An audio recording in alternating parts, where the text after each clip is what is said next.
cabin trainer. This is actually an aircraft that had an emergency landing in Guatemala in 1999.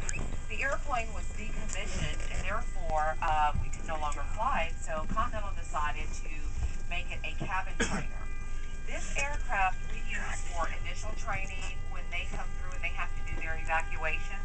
They actually evacuate their classmates off this airplane, as well as our CQ training, which is our continuing qualification for current flight attendants. We simulate all sorts of emergency situations. If you notice up front, there is like a rescue Randy.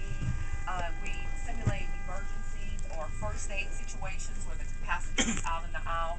We make it as real life as possible for the flight attendant.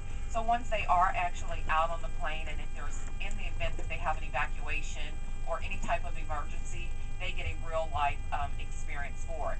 This aircraft does many things, and we're going to roll it a couple of ways. We'll allow you to get up and walk to see what it's like when we're actually flying and the plane is going one way. Even when the nose gear is down in the front and it's kind of tilted, you'll get that opportunity. We'll show you how to open the window exits. We're not going to go out of the window exits, but we will have one of the instructors to demonstrate how to do it.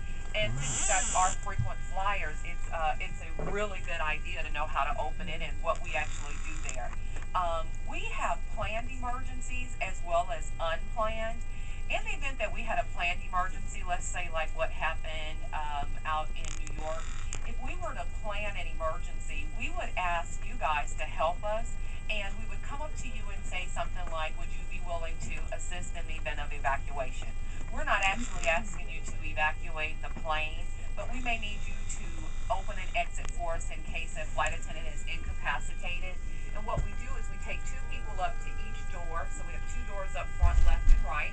So there will be 4 people up there, and we bring 2 people for each door in the back, as well as at the window exit. And basically what the flight attendant, the ABA does for us, the able-bodied assistant, is just to help us make the evacuation go a little faster.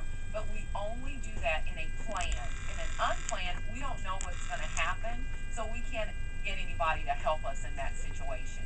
So today, we will have someone to demonstrate the planned side of it, and then once it's done, we will actually do an evacuation for you, which will be an unplanned. And you'll just get a chance to see, like, the cabin being dark, filled with smoke, and the flight attendants trying to get everybody off the aircraft. So, we will be screaming very loud. Please do not be alarmed by it. We do this a lot, so we do not want you to run. We just want you to walk.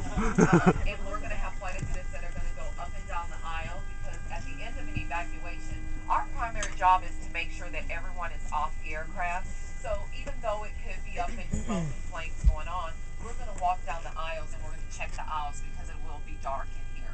So those are some of the things we want to do. So when you hear us screaming and we're saying come this way, just do it in an orderly fashion. We don't want you to jump over the seats or run like some people may do if there really was an accident going on. So let's start first with the window exit, and Darla is going to demonstrate, and you guys can get close to Darla if you'd like. She can do both sides, and she'll give you